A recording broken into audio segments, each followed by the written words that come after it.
हरे कृष्णा। हम लोग गीता की महिमा के ऊपर चर्चा कर रहे थे। हमने भगवत गीता की महिमा श्रीपाद शंकराचार्य जी के द्वारा स्कंद पुराण में, महाभारत में, वराह पुराण में और वैष्णवीय तंत्र सार में इसमें चर्चा की। और हरि भक्ति विलास का हमने ये शुरू किया था, तो यहीं पे इसको कंटिन्यू करेंगे गीता की महिमा हरि भक्ति विलास में। तो इससे पहले कि हम ये शुरू करें, कृपया आप सब लोग मेरे साथ मंगलाचरण पढ़ लीजिए। ओम अज्ञानतिमिरान्धस्य ज्ञानाञ्जनशलाकया चक्षुरुन्मिलितं येन तस्मै श्रीगुरुवे नमः। श्रीचैतन्यमनोभीष्टं स्थापितं येन भूतले स्वयं रूपः कदा मह्यं ददाति स्वपदान्तिकम्। वन्देऽहं श्रीगुरो श्रीयुतपदकमलं श्रीगुरुन् वैष्णवांश्च श्रीरूपं सागरजातं सैगं रघुनाथान्वितं तं सजीवम् साद्वैतं सावधूतं परिजनसहितं कृष्णचैतन्यदेवं श्रीराधाकृष्णपादान् सैगं ललिता श्रीविशाखान्वितांश्च। हे कृष्ण करुणा सिंधो दीनबंधो जगत्पते गोपेश गोपिकाकांत राधाकांत नमोस्तुते। तप्त कांचन गौरांगी राधे वृंदावनेश्वरी वृषभानुसुते देवी प्रणमामि हरिप्रिये। वाञ्छाकल्पतरुभ्यश्च कृपा सिन्धुभ्य एव च पतितानां पावनेभ्यो वैष्णवेभ्यो नमो नमः।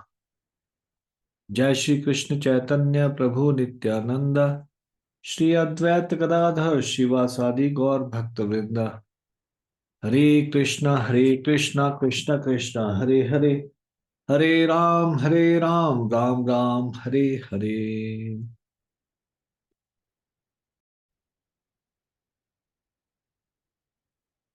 हरे कृष्णा। हम लोग गीता की महिमा हरि भक्ति विलास से हमने कुछ श्लोक किए थे, उससे आगे हम आज चर्चा करेंगे। तो हमने ये श्लोक पढ़ा था पिछली बारी। अहन्यहनीयो मर्त्यो गीताध्याय पठेतु वे द्वाविंश द्वाविंशर्ध परम धास्तु क्षमते तस्य केशवः। जो व्यक्ति प्रत्यह गीता अध्याय पाठ करते हैं, भगवान केशव उनके द्वात्रिंशाद्विध यानी कि 32 अपराध क्षमा करते हैं। तो ये कुछ सेवा अपराध इत्यादि मिला के 32 अपराधों के बारे में अगर कोई गीता अध्याय का पाठ करता है। अब गीता अध्याय का लेखन का क्या लाभ है? आपने सुना है गीता अध्याय, गीता का लेखन भी करते हैं लोग। तो इसके बारे में बताया, लिखित्वा वैष्णवानांच गीता शास्त्र प्रयच्छति दिने दिने च यजते हरिम छात्र न संशय। लिखित्वा मतलब जो गीता का ग्रंथ का लेखन करता है अगर, वैष्णवांच और उसे किसी वैष्णव को भेंट कर देता है,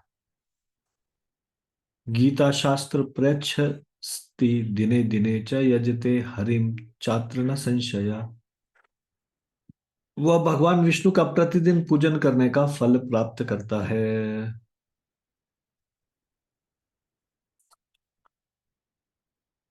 हालांकि गीता के लेखन के विषय में उसका कितना पुण्य है, ये तो गीता महात्म्य में अभी मैं पढ़ रहा हूँ। लेकिन लास्ट ईयर मैं आपको एक चीज बताना चाहूंगा। अ, मायापुर में हिज होलीनेस भक्ति पुरुषोत्तम महाराज जी ने, ताकि ये मायापुर का मंदिर अच्छे ढंग से ये योजना जो है बड़े मंदिर बनने की वो पूर्ण हो।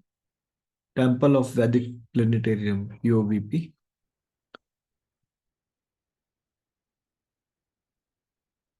तो उन्होंने भक्तों को प्रोत्साहित करने के लिए कि वो भगवत गीता को लिखें, और फिर वो जो लिख के वहां पे भेजें, और वो भगवान के चरणों में चढ़ाया जाएगा गीता लेखन। और फिर उसके बाद उनको वापस उन भक्तों को दे दिया जाएगा। जैसे इसमें लिखा है ना कि गीता को लिख कर किसी वैष्णव को भेंट करता है। तो उन्होंने गीता लिखने हेतु, गीता लेखन हेतु, हम्म, अ, इस प्रकार से एक दैनिक लिखने हेतु एक बुक बनाई है। एक कॉपी है, दिस इज ए कॉपी। आप देख रहे हो इसको, देख पा रहे हो? पावन गीता दैनिक लिखने हेतु, श्रीमद् भगवत गीता यथारूप। तो भगवत गीता, गीता अकादमी है वहां पे, गीता अकेडमी, उन्होंने ये पहल की। और इसमें मैं आपको दिखाता हूँ पेज। ये अध्याय 1 है, ये सैंपल दिया है उन्होंने कि एक पृष्ठ में कम से कम 4-5 श्लोक लिखना है। उदाहरण के लिए ये दिया हुआ है, लाइन है और उसमें लिखा है, देख रहे हैं आप? तो ये पूरा इस तरह से, ये एक डायरी है अ, प्रतिदिन लिखने के लिए, गीता का लेखन करने के लिए। हम्म। और इसमें साथ ही साथ ये देख रहे हो आप, क्या लिखा है इसमें? हरि नाम लेखन महायज्ञ। ये भी उन्होंने एक नई पहल की। मैंने कभी इस कॉल में ऐसा नहीं देखा, पर मतलब कि पिछली बार ये था। इसमें भी हरे कृष्ण महामंत्र लिखा है ऊपर, के बाद आपको उसमें नीचे लिखना है। ये देखो इस तरह से प्रतिदिन दैनिक लिखना।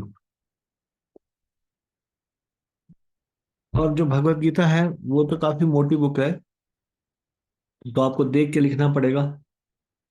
तो फिर गीता इतनी इतनी मोटी किताब तो नहीं है। तो उन्होंने एक ये योजना बनाई, शत लक्ष गीता लेखन महायज्ञ। हम्म।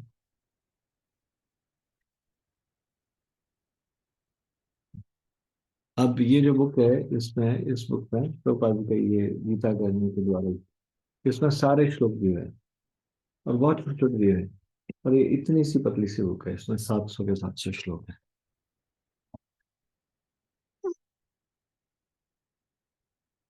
आप लोगों ने देखा? आर यू एबल टू सी? मतलब आप देख। हरि बोल प्रभु जी, हरे कृष्णा प्रभु जी, दंडवत प्रणाम। तो ये वहां पे मिल रही थी अ, मायापुर में। और फिर वहां उन्होंने कहा कि आप भी इसमें पार्टिसिपेट करना चाहते हो तो फिर ले जा सकते हो। तो मैंने कहा उसका मतलब इसका प्रिंटिंग प्राइस जो भी इसका होगा वो देके ये लेके आया था। पिछली बारी तो मैं नहीं आके रख दी किताबें, लिख नहीं पाया, पर मैं सोच रहा हूँ कि इस नए साल में शुरू करूंगा गीता लेखन। ये तो आज ये भी एक प्रोत्साहन के लिए भगवान ने ये बढ़ावा दिया है इसमें, कि लिखने का कितना लाभ है। अगर कोई जो गीता के ग्रंथ का लेखन कर उसे किसी वैष्णव को भेंट कर देता है, वह भगवान विष्णु का प्रतिदिन पूजन करने का फल प्राप्त करता है।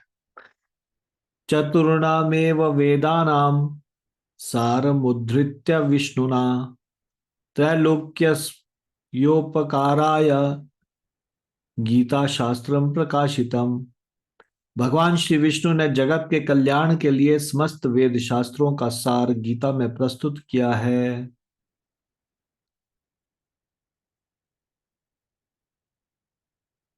भारतामृत सर्वस्वम विष्णोर्वक्ताद्विनिसृतम् गीता गंगोदकं पीत्वा पुनर्जन्म न विद्यते। भक्ति सुधा का सार, श्री विष्णु मुख पद्म विनिसृत गीता रूप गंगोदक पान करने पर पुनर्जन्म नहीं होता है। धर्मं चार्थं च कामं च मोक्षं चापीच्छता सदा श्रोतव्या पठनीया च गीता कृष्ण मुखोद्गता। जो मनुष्य धर्म अर्थ काम तथा मोक्ष चाहता है वह प्रतिदिन श्री कृष्ण मुख विनिर्गता गीता का श्रवण तथा अध्ययन करें। हरि भक्ति विलास में बताया गया है। और फिर अंत में यहाँ पे श्रीपाद शंकराचार्य के द्वारा ये बताया गया। भगवत गीता किंचिद धिता गंगा जल लव कणिका पिता सकृदपि येन मुरारी समर्चा क्रियते तस्य यमेन न चर्चा। यदि कोई मनुष्य एक बूंद भी गंगा जल पीता है, गीता का थोड़ा सा भी अध्ययन करता है तथा भगवान मुरारी की कुछ ही क्षण के लिए भी हृदय पूर्वक अर्चना करता है, उस मनुष्य की चर्चा कभी भी यमराज द्वारा नहीं की जाती। अर्थात ऐसे मनुष्य को कभी भी नरक नहीं जाना पड़ता।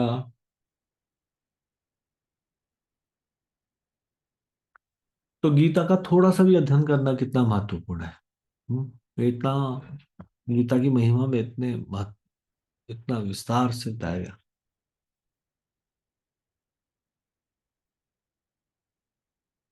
तो ये बहुत कम है हरि भक्ति विलास में, लेकिन ये गीता का महात्म्य हरि भक्ति विलास से यहाँ पे समाप्त होता है। अब हम गीता का प्रत्येक अध्याय की महिमा के विषय में चर्चा करेंगे। भगवत गीता के प्रत्येक अध्याय की महिमा। तो भगवत गीता प्रथम अध्याय की महिमा, ये भगवान शिव जी और पार्वती जी के बीच में वार्तालाप है।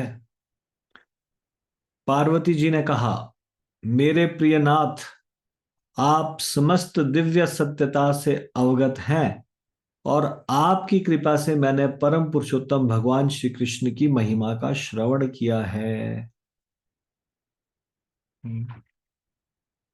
हे भगवान, अब मैं आपसे श्रीमद् भगवत गीता की महिमा का गुणगान सुनना चाहती हूँ, जो भगवान श्री कृष्ण द्वारा बोली गई थी और जिसका श्रवण करने से व्यक्ति के हृदय में भगवान श्री कृष्ण के प्रति उत्पन्न भक्ति भाव में वृद्धि होती है। शिव जी ने उत्तर दिया, वे भगवान विष्णु जिनकी देह वर्षा के काले मेघों के सदृश श्याम वर्ण की है, जिनका वाहन पक्षीराज गरुड़ है, जो सहस्त्र मुख वाले सर्प अनंत शेष की शैया पर लेटे रहते हैं तथा जिनकी महिमा असीमित है, मैं निरंतर उस पुरुष की आराधना करता रहता हूं। कौन बोल रहे हैं? शिव जी बोल रहे हैं। किसको बता रहे हैं? पार्वती जी को बता रहे हैं। मैं निरंतर उस पुरुष की आराधना करता रहता हूं। मेरी प्रिय पार्वती, एक बार भगवान विष्णु मूर असुर का वध करने के पश्चात अनंत शेष पर शांति पूर्वक विश्राम कर रहे थे। तब ब्रह्मांड को समस्त सौभाग्य प्रदान करने वाली श्री लक्ष्मी जी ने आदर सहित उनसे पूछा, भगवान, आप संपूर्ण ब्रह्मांड के नियंत्रक और पालन करता है, परंतु फिर भी आप इस क्षीर सागर में अप्रसन्न मुद्रा में शयन कर रहे हैं, इसका क्या कारण है? भगवान विष्णु ने कहा, मेरी प्रिय लक्ष्मी, मैं शयन नहीं कर रहा हूं, अपितु मैं ध्यान पूर्वक देख रहा हूं कि मेरी शक्ति कितने अद्भुत रूप से कार्य कर रही है।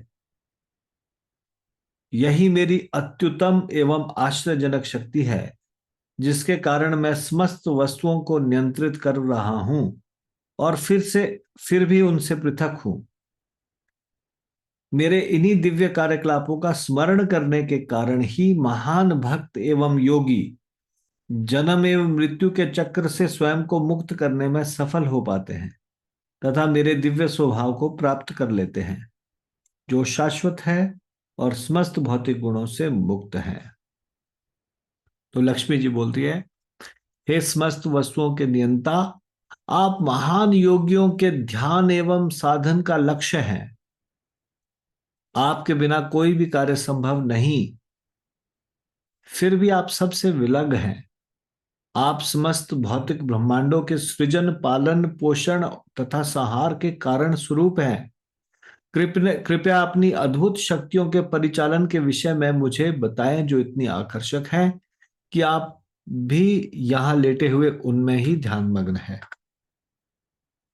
तो फिर भगवान विष्णु जी उत्तर देते हैं, मेरी प्रिय लक्ष्मी, मेरी अनेक विभिन्न शक्तियां किस प्रकार कार्य करती है, जन्म एवं मृत्यु के बंधन से कैसे मुक्त हुआ जाए तथा कैसे मेरा शाश्वत स्वभाव प्राप्त किया जाए, इसे केवल उस व्यक्ति की शुद्ध बुद्धि द्वारा ही समझा जा सकता है जो मेरी सेवा करने की इच्छा रखता हो। यह दिव्य ज्ञान श्रीमद् भगवद गीता में पूर्ण रूप से वर्णित है।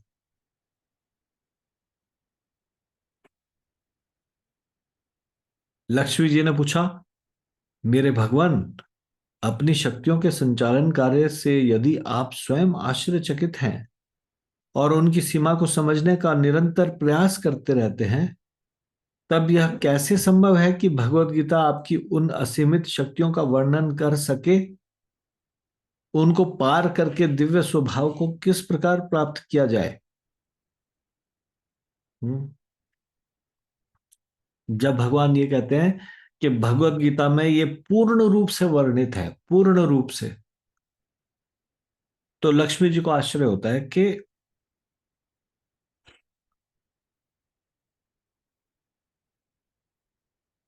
आप स्वयं इन शक्तियों से आश्चर्यचकित रहते हो और इनकी सीमा को समझने का निरंतर प्रयास करते रहते हो, फिर भगवत गीता में पूर्ण रूप से कैसे है ये। हम्म, ये दिव्य ज्ञान भगवत गीता में पूर्ण रूप से वर्णित कैसे है। आपकी असीमित शक्तियों का वर्णन भगवत गीता कैसे करो, कैसे संभव है कि भगवत गीता कैसे कर पाती है, तो किस प्रकार से प्राप्त किया जाए दिव्य स्वभाव को।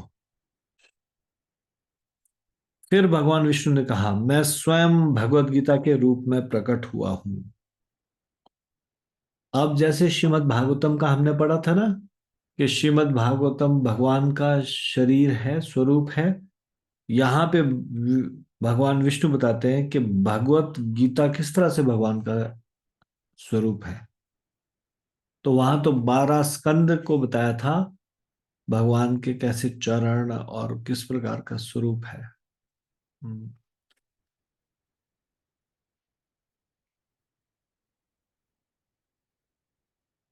श्रीमद् भागवतम में 12 स्कंद थे, वो भगवान का स्वरूप किस प्रकार से, वो हमने चर्चा की थी। यहाँ पे भगवत गीता के बारे में बता रहे हैं। तो कह रहे हैं भगवान जी, मैं स्वयं भगवत गीता के रूप में प्रकट हुआ हूं। कृपया यह समझे कि प्रथम 5 अध्याय मेरे 5 शीश है। अगर आपको नोट करना है तो नोट कर लीजिए इस चीज को। भगवान बता रहे हैं भगवत गीता मेरा स्वरूप है कैसे। पहले 5 अध्याय भगवान के 5 सिर है, 5 सिर, 5 शीश। उसके बाद के 10 अध्याय मेरी 10 भुजाएं हैं। 5 सिर, 5 एक तरफ भुजा और 5 दूसरी तरफ भुजा, हो गए 15। फिर बोल रहे 16वां अध्याय मेरा उदर है। उदर मतलब पेट। और 16 के बाद कितने बचे, 2, 17वां और 18वां। वो बोल रहे हैं ये 17वां और 18वां मेरे चरण कमल है। श्रीमद् भागवतम में क्या था, श्रीमद् भागवतम में अलग था। श्रीमद् भागवतम के पहले श्लोक जो है, पहले अध्याय, वो भगवान के चरण, फर्स्ट 2 कैंटो जो है, वो भगवान के लोटस फीट है ना। लेकिन यहाँ पे लोटस फीट कौन से हैं? Last two. तो श्रीमद् भागवतम का किसी को याद है? हमने चर्चा की थी किस तरह से श्रीमद् भागवतम भगवान का स्वरूप है। हरे कृष्णा प्रभु, दंडवत प्रणाम प्रभु जी। दंडवत प्रणाम। यश प्रभु जी बताओ। प्रभु जी, इसमें बताया था आपने कि फर्स्ट और सेकंड कैंटो जो है श्री भगवान के चरण हैं। हम्म, 3 और 4 स्कंद भगवान की जंगा हैं। ठीक है। और 5वां स्कंद भगवान की नाभि है। 6वां स्कंद भगवान की छाती है। 7वां और 8वां स्कंद भगवान की भुजाएं हैं। 9वां स्कंद भगवान का गला है प्रभु जी। 10वां स्कंद भगवान का कमल समान मुख है। 11वां स्कंद श्री भगवान का माथा है। और 12वां स्कंद श्री भगवान का सिर है। हरे कृष्णा प्रणाम। धन्यवाद। आपने नोट किया था ये? यस प्रभु जी। हाँ, एक बार फिर से रिपीट करो सबके लिए, सब बाकी लोगों के लिए। जी प्रभु जी। ये पहला और दूसरा स्कंद श्री भगवान के चरण हैं। तीसरा और चौथा स्कंद श्री भगवान की जंघा है। 5वां स्कंद श्री भगवान की नाभि है। 6वां स्कंद श्री भगवान की छाती है। 7वां और 8वां स्कंद श्री भगवान की भुजाएं हैं। 9वां स्कंद श्री भगवान का गला है। 10वां स्कंद श्री भगवान का कमल समान मुख है। 11वां स्कंद श्री भगवान का माथा है। और 12 भगवान का। हरे कृष्णा प्रणाम। हाँ, आवाज कट गई थी। 11वां और 12वां बताइए। 11वां स्कंद श्री भगवान का माथा है। और 12वां स्कंद श्री भगवान का सिर है प्रभु जी। धन्यवाद। हरे कृष्णा प्रणाम। ठीक है। कोई रिपीट कर सकता है अभी जो प्रभु जी ने वो बोला उसको? हरे कृष्ण जी, धर्म प्रणाम। यस माता जी बताओ। प्रभु जी, पहला और दूसरा स्कंद भगवान श्री भगवान जी के चरण है। तीसरा और चौथा स्कंद श्री भगवान जी की जंघाएं है। और 5वां स्कंद श्री भगवान जी की नाभि प्रदेश है। 6वां स्कंद श्री भगवान जी की छाती का भाग है। 7वां और 8वां स्कंद श्री भगवान जी की 2 भुजाएं है। 9वां स्कंद श्री भगवान जी का गला है। और 10वां स्कंद श्री भगवान जी के कमल सदृश मुखमंडल है। 11वां स्कंद भगवान जी का माथा है। और 12वां स्कंद श्री भगवान जी का सर है। क्योंकि मैंने भी पहले लिखा था, अभी मिल नहीं रहा था। सॉरी। हरे कृष्ण जी, धर्म प्रणाम। धन्यवाद। धन्यवाद। अब भगवत गीता का जो मैंने अभी अभी बताया था वो नोट किया? जी जब जी हाँ। जी जी, प्रभु जी। हाँ जी बोलिए। कौन बोलेंगे? हरे कृष्णा प्रणाम। भगवत प्रणाम। श्रीमद् भगवत गीता के प्रथम 5 अध्याय भगवान के 5 शीश हैं। हम्म। और 10 अध्याय भगवान की 10 भुजाएं हैं। अगले 10। 10 5। भुजाएं। ठीक है। और 16वां अध्याय श्री भगवान का उदर है। 17वां और 18वां अध्याय श्री भगवान के चरण कमल है। ठीक है। धन्यवाद। कोई और इसको रिपीट करना चाहता है, बोलना चाहता है? हरे हरे कृष्ण जी, कृष्ण। धर्म प्रणाम। हरे हाँ, कृष्ण प्रभु, दंडवत प्रणाम। भगवत प्रणाम। हाँ जी बोलिए। प्रभु जी, भगवत गीता में जो है वो भगवान के 5, 1 से 5 वो जो अध्याय है वो सिर है। और जो फिर 10 जो चैप्टर हैं आगे की वो भुजाएं हैं। और फिर 16 चैप्टर है वो है उदर है। और 17 और 18 भगवान के चरण हैं। ठीक है। हरे कृष्ण प्रभु, दंडवत। Very good. गीता माता जी आपने भी हाथ रखे, एक बार बताइए। हरे कृष्ण प्रभु जी, धन्यवाद प्रणाम। आवाज कट रही बहुत ज्यादा। हाँ जी, धन्यवाद प्रणाम। हरे कृष्ण प्रभु जी, दंडवत प्रणाम। धन्यवाद प्रणाम। अभी ठीक है।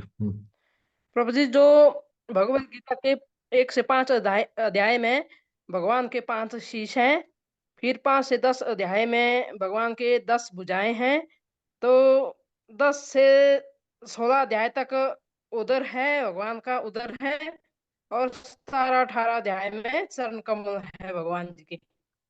हरे हाँ जी, कृष्ण हाँ जी। प्रभु जी, दंडवत तो इसमें ना सॉरी प्रभु 10 जी। 10 से 16 नहीं है। जो भगवान का उदर है वो 16वां अध्याय है। पहले जी 5 भगवान के 5 शीश, फिर छठवें से 15, 6 से 15, 6 से 10 तक वो 10 भुजाएं हैं। 16 अध्याय, सॉरी प्रभु जी, कोई बात नहीं, ठीक। सॉरी प्रभु जी, हरे कृष्ण प्रभु जी। आखिरी जो अध्याय भगवान के चरण कमल है। तो कौन बता रहे हैं ये? विष्णु हरे भगवान बता। कृष्णा प्रभु जी, दंडवत प्रणाम। दंडवत प्रणाम। प्रभु जी सॉरी, मैं बीच में बोली। प्रभु जी 5 सिर है क्या? 5 अध्याय सिर है? हाँ, 5 सिर। 5 सिर, हरे कृष्णा। हम्म। ऐसा लक्ष्मी जी को बोल रहे हैं भगवान जी। विष्णु जी बोल रहे हैं कि ये जो पहले 5 अध्याय है, वो मेरे 5 सिर है, 5 सिर, ऐसा बोल रहे हैं। उसके आगे जो 10 अध्याय है, यानी कि 6 से 15 तक, वो मेरी 10 भुजाएं, मतलब 5-5 भुजाएं, है ना। फिर 16वां उनका उदर, और 17वां और 18वें 2 चरण। हम्म। उसके आगे भगवान बताते हैं लक्ष्मी जी को, इस प्रकार से तुम्हें भगवत गीता रूपी दिव्य विग्रह को समझना चाहिए। यह भगवत गीता समस्त पापों का विनाश करने वाली है। वह बुद्धिमान व्यक्ति जो प्रतिदिन इसके एक अध्याय को, या केवल एक श्लोक का, या आधे श्लोक का, अथवा कम से कम 1/4 श्लोक का पाठ करता है, उसे वही पद प्राप्त होता है जो पद सुशर्मा ने प्राप्त किया। तो लक्ष्मी जी को बड़ी जिज्ञासा हुई, सुशर्मा ने प्राप्त किया, ये सुशर्मा कौन है? लक्ष्मी जी ने पूछा, सुशर्मा कौन था, वह किस वर्ग का था, और उसने कौन सा गंतव्य स्थान प्राप्त किया था? तो भगवान विष्णु बोले, मेरी प्रिय लक्ष्मी, सुशर्मा एक अत्यंत दुष्ट तथा अत्यंत पापी व्यक्ति था। यद्यपि उसने एक ब्राह्मण परिवार में जन्म लिया था, परंतु उसके परिवार को तनिक भी वैदिक ज्ञान नहीं था। उसने कदापि मेरे नाम का उच्चारण नहीं किया, और ना ही वह दान देने व अतिथियों का स्वागत करने में संलग्न हुआ। वस्तुतः उसने कभी भी कोई पुण्य कार्य नहीं किया। अपनी जीविका के लिए वह पत्तियां एकत्रित करके बाजार में बेचता था। उसे शराब पीने तथा मांस खाने में विशेष आनंद प्राप्त होता था। इस प्रकार से उसने अपना पूरा जीवन व्यतीत किया।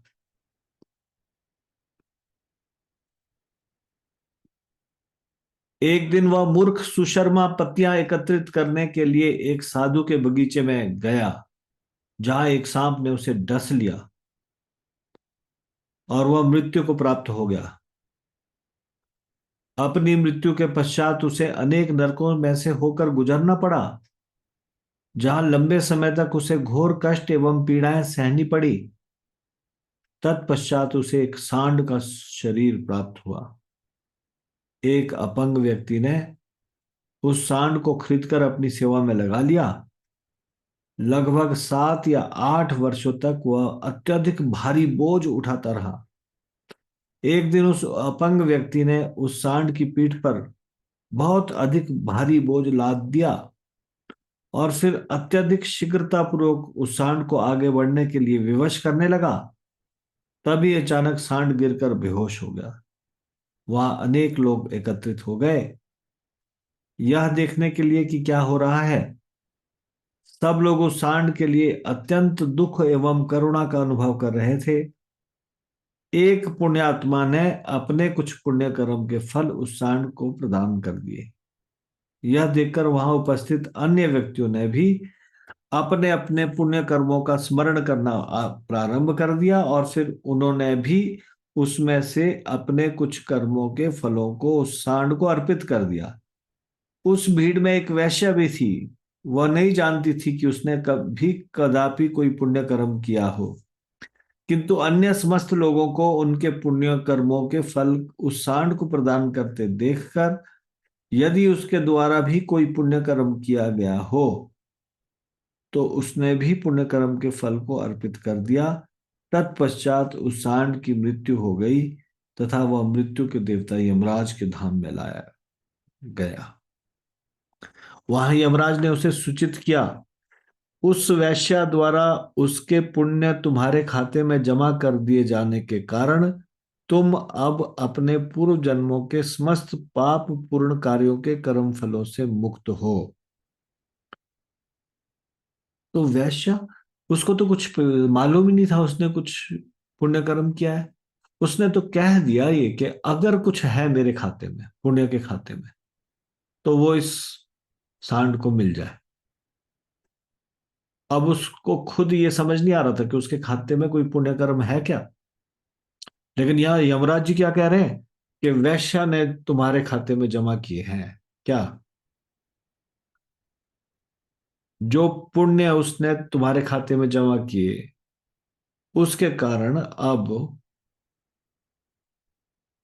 पूर्व जन्म के समस्त पाप पूर्ण कार्यों के कर्म फलों से तुम मुक्त हो। तब उसने एक अत्यंत उच्च ब्राह्मण कुल में जन्म लिया, क्योंकि अब नरकों से तो निकल गया वो। अब एक ब्राह्मण कुल में जन्म लिया। उस जन्म में उसे अपने पिछले जन्मों की पूर्ण स्मृति थी। कई दिनों के उपरांत उसने उस वैश्या को ढूंढने का निश्चय किया, जो उसकी नरक की स्थिति से उसे मुक्त कराने का कारण थी। उस स्त्री को ढूंढकर उसने स्वयं से परिचित कराया। उसने बताया कि मैं पिछले जन्म में वो सांड था जिसको तुमने अपना पुण्य दिया था। और फिर उसने पूछा, तुम्हारे द्वारा किए गए कौन से पुण्य कर्म थे जिसके फलस्वरूप मुझे मेरी नरक की स्थिति से मुक्ति प्राप्त हुई। वैश्या ने उत्तर दिया, हे श्रीमान, मेरे घर के पिंजरे में एक तोता है जो प्रतिदिन कुछ बोलता है। उस पाठ का श्रवण करने से मेरा हृदय पूर्णतः शुद्ध हो गया है। मैंने उस प्रपठन को श्रवण करने के कर्म फल को ही आपको प्रदान किया है।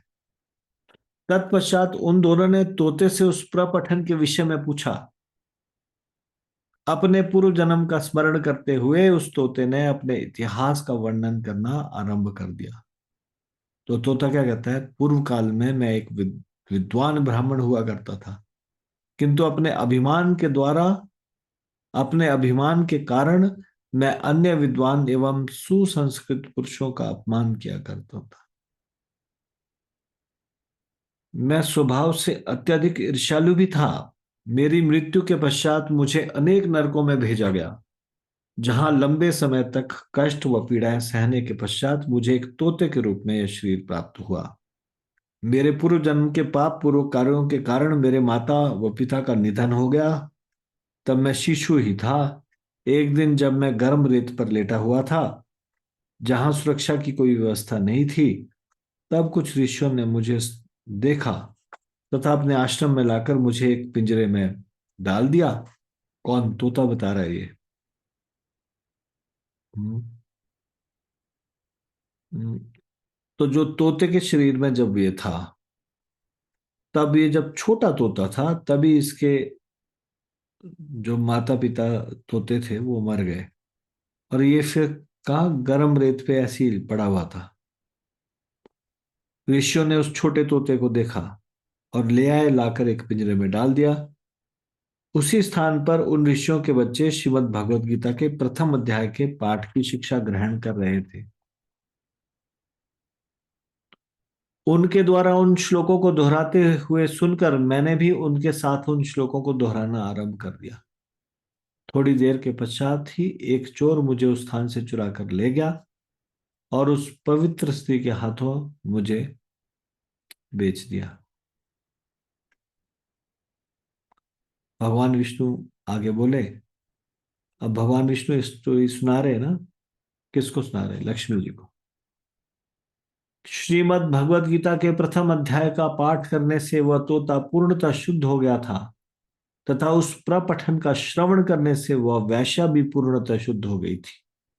उस प्रपठन का श्रवण करने के परिणाम स्वरूप प्राप्त कुछ पुण्य कर्मों फलों के कारण सुशर्मा भी पूर्ण रूपेण शुद्ध हो गया। श्रीमद् भगवद गीता के प्रथम अध्याय की महिमा की कुछ समय तक चर्चा करने के पश्चात सुशर्मा अपने घर वापस लौट आया फिर वे तीनों अलग अलग श्रीमद् भगवत गीता के प्रथम अध्याय का पाठ करने में संलग्न हो गए। अति शीघ्र ही उन तीनों ने परम लक्ष्य वैकुंठ की प्राप्ति कर ली।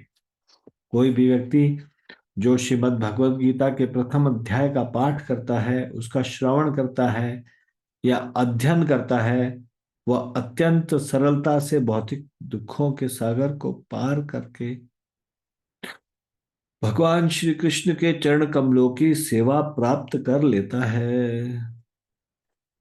तो ये था श्रीमद् भगवत गीता के प्रथम अध्याय की महिमा। तो आज यही तक चर्चा करेंगे।